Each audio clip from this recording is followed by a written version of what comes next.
La définition de l'incurvation est lorsque votre cheval se plie de manière à ce que sa colonne vertébrale prenne la forme de la courbe que l'on trace.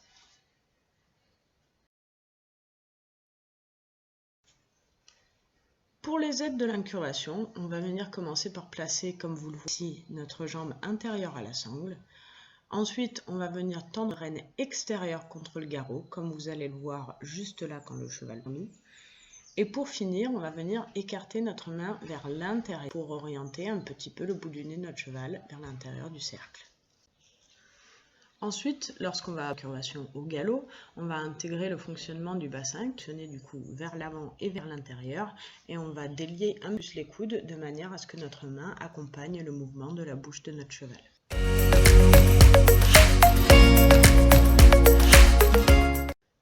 Pour les changements d'incurvation, le plus simple au début, ce sera de passer par une grande droite, comme vous le voyez ici, ce qui va nous permettre des aides de l'incurvation à gauche ici.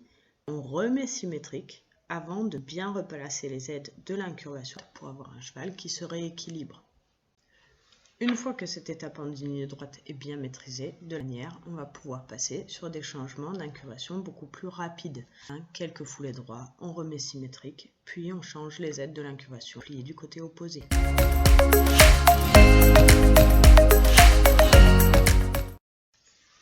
La contre-incurvation, c'est le fait de plier son cheval du côté opposé à la courbe que l'on trace.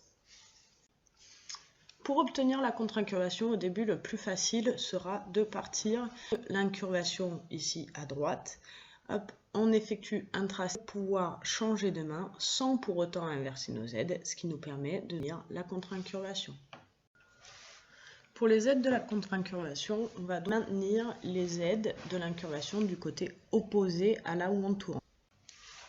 Nous allons donc venir placer notre jambe extérieure à la sangle, comme on le voit ici, notre poids du corps vers l'intérieur de la bouche, et nous allons ensuite tendre notre rêne intérieure et écarter notre rêne extérieure.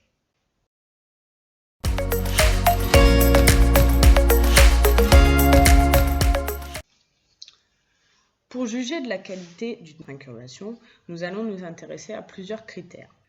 Le premier sera la régularité de l'allure. On veut avoir un cheval qui est plus régulier dans son allure que possible. C'est vouloir un cheval qui vient chercher systématiquement cadence la même amplitude à chaque foulée. On va s'intéresser à la cohérence du pli. Le pli doit être en accord avec la courbe. Plus la courbe sera grande, plus le pli sera léger. Plus la courbe sera petite, serrée, ce pli sera important, et ce en contre-incurvation d'ailleurs. Troisième critère de jugement, engagement des postérieurs. Nous voulons que notre cheval vienne se pousser dans ses engager ses postérieurs sous la masse, de manière à ensuite venir tendre du dessus. Quatrième critère, les hanches derrière les épaules. Comme vous allez le voir sur la vidéo derrière, notre cheval a les hanches qui suivent ses épaules. Elles ne sont ni trop d'ailleurs ni trop à l'extérieur de notre cercle. Elles restent sur le tracé. Ensuite, nous allons nous intéresser à la rêne extérieure qui doit être tendue. Cette rêne extérieure au pli, non seulement de l'équilibre à notre cheval qui va faire qu'il va gagner en stabilité, on va voir ça après, mais en plus ce sera l'indicateur que votre cheval se plie autour de votre à la sangle. Enfin, on va venir chercher de la stabilité dans l'attitude. On veut que notre cheval se porte et se tienne dans une attitude stable.